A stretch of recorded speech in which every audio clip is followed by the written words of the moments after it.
10वी-12वी विद्यार्थ्यांसाठी एक महत्त्वाची आणि चिंतादायक बातमी समोर येत आहे।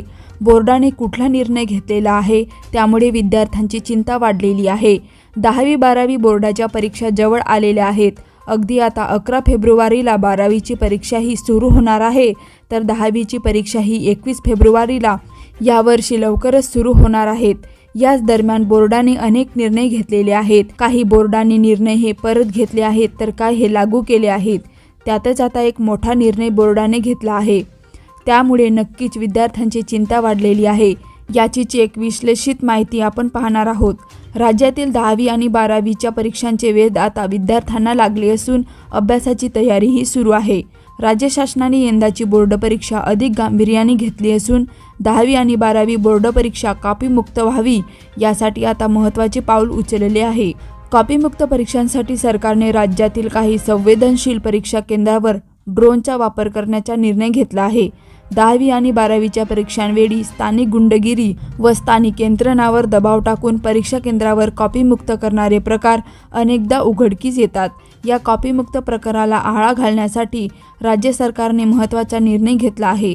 दरम्यान राज्यातील 10वी बोर्ड परीक्षा 21 फेब्रुवारी ते 17 मार्च 2025 या कालावधीत होणार आहे। 10वी-12वी बोर्ड परीक्षा दरम्यान संवेदनशील परीक्षा केंद्रावर ड्रोनद्वारे जिल्हा प्रशासनाकडून करडी नजर ठेवली जाणार आहे।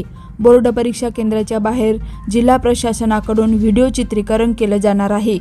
परीक्षा केंद्रावर नियुक्त केलेला केंद्र संचालक, पर्यवेक्षक व परीक्षेशी संबंधित घटकांची फेशियल रिकॉग्निशन सिस्टीमद्वारे म्हणजे फेस रीडिंगद्वारे तपासणी करण्यात येणार आहे।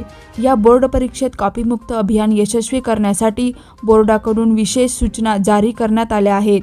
यावर्षी राज्यातील परीक्षा या कॉपीमुक्त होण्यासाठी बोर्डाचे अध्यक्ष शरद गोसावी यांनी भरपूर असे ऐतिहासिक निर्णय घेतले आहेत। त्याच्यामध्ये आता प्रत्येक केंद्रावर CCTV हे बंधनकारक असणार आहे। त्याचप्रमाणे सरमिसळ पद्धत, बैठक पथक, भरारी पथक असे सर्व पथक नेण्याचे आदेश जिल्हाधिकारी, शिक्षण अधिकारी यांना दिलेले आहेत। त्यामुळे नक्कीच आता विद्यार्थ्यांना यावर्षी अभ्यास करावा लागणार आहे।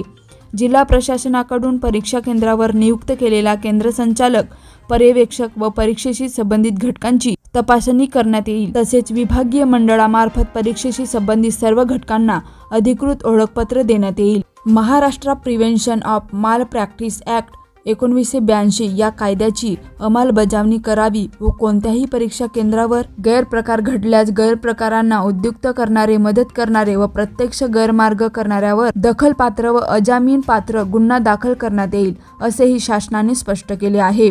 दरम्यान परीक्षा केंद्रापासून 500 मीटर परिसरात झेरॉक्स सेंटर परीक्षा कालावधीत बंद ठेवण्यात येणार आहेत।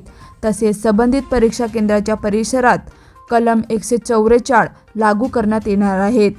तर यावर तुमचे काय मत आहे कमेंटमध्ये नक्की कळवा। तर अशाच प्रकारच्या ताज्या आणि महत्त्वाच्या बातम्या जाणत रहा आणि आपल्या TV24 समाचार मराठी न्यूज या YouTube चॅनलला लाईक आणि सबस्क्राईब नक्की करा। तोपर्यंत नमस्कार।